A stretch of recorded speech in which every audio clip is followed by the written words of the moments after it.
Good evening and welcome back to Vegas October 1 Sounds. It's been a few days since I posted a video, and I just wanted to let everyone know that I'm deep in the throes of looking at single shots, and there's a lot of things to cover in there, so this is going to take me a while before I get back to producing regular stuff. I also wanted to touch on a few emails that I've gotten recently, and for anybody who sent me email over the past 7 days, I apologize for not getting back to you quickly. The nature of the emails was, requests or considerations. And first, let me say that even though I've expressed an opinion on a particular matter, that doesn't mean I'm not open to alternate views or further refinement or new evidence. Evidence is a bad word. New observations. And if somebody has, a real theory that they think I'm missing, by all means, engage me. My mind can be changed, but I'd like, not to be the one doing all the work on these matters. The emails that I've gotten recently are very detailed and very interesting, and I've accepted 3 or 4 little projects to do on behalf of folks who are interested in some particular stuff.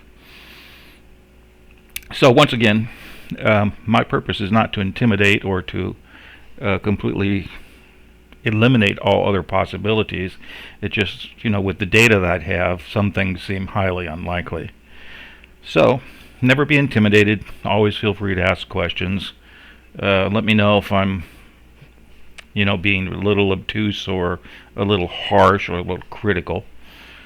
But I do expect people to do a little background research before, coming to me and saying, hey, well, you're wrong.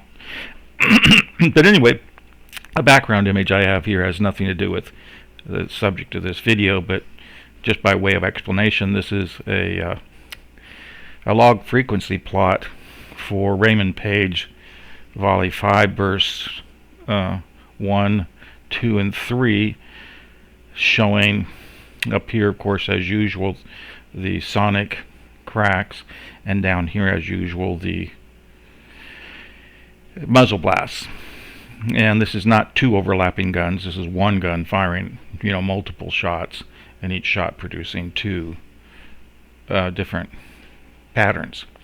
And in the case of the third here, what we have is we see that both the muzzle blast here is light blue, the muzzle blast over here is more red, indicating that it's louder, and the first volley is actually more loud than the second one.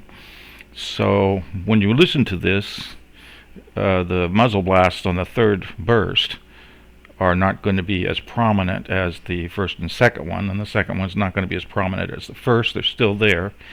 In this case, the supersonic cracks, vary in intensity too, not by as much, but they do vary. But more interesting is that this little region here in burst 1, you see that surrounding burst 1, we don't see many other sounds.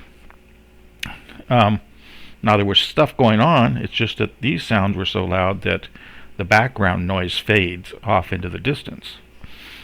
And once the volley burst 1 stops, the screaming comes back, and then when burst 2 starts, first you hear the supersonic cracks.